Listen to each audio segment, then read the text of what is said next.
मैसेडोनिया की ऊंची ऊंची पहाड़ियों की छाया में एक ऐसा बालक जन्मा जिसने एक दिन पूरी दुनिया की नींव हिला दी।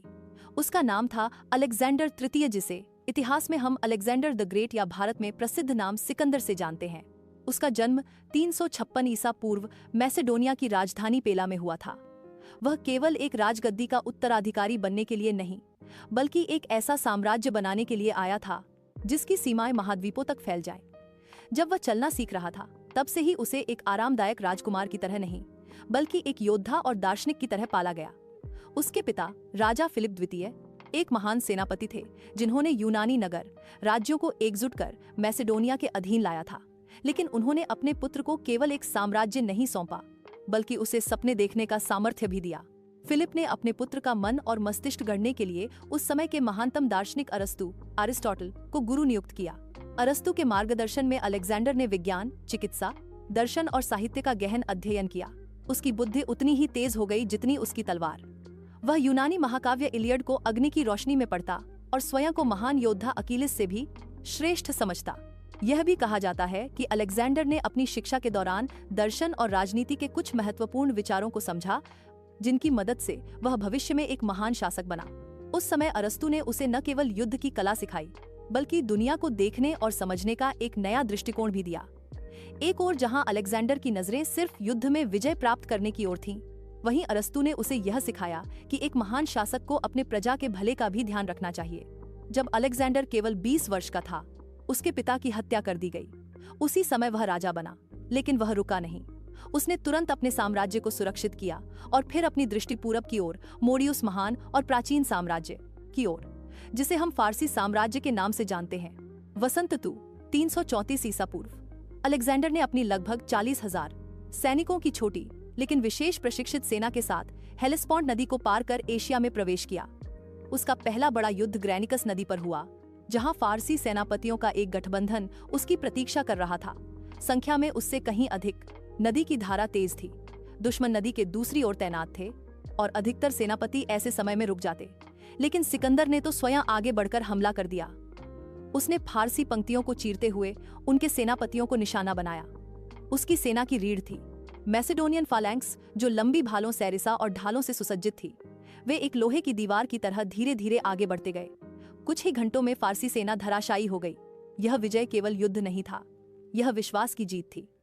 इससे उसकी सेना का उत्साह 7वें आसमान पर पहुंच गया और अलेक्जेंडर की ख्याति एक ऐसे योद्धा की बन गई जो स्वयं सबसे आगे लड़ता था, अपने सैनिकों के साथ कंधे से कंधा मिलाकर। उसके बाद उसे यह स्पष्ट हो गया कि उसने जो रास्ता चुना है, उसमें अब कोई भी शक्ति उसे रोक नहीं सकती। 2 वर्ष बाद 332 ईसा पूर्व में सिकंदर एक ऐसे शहर के सामने खड़ा था जिसे लोग अजेय मानते थे। टायर, एक शक्तिशाली फोनीशियन बंदरगाह जो समुद्र के बीच एक द्वीप पर बसा था।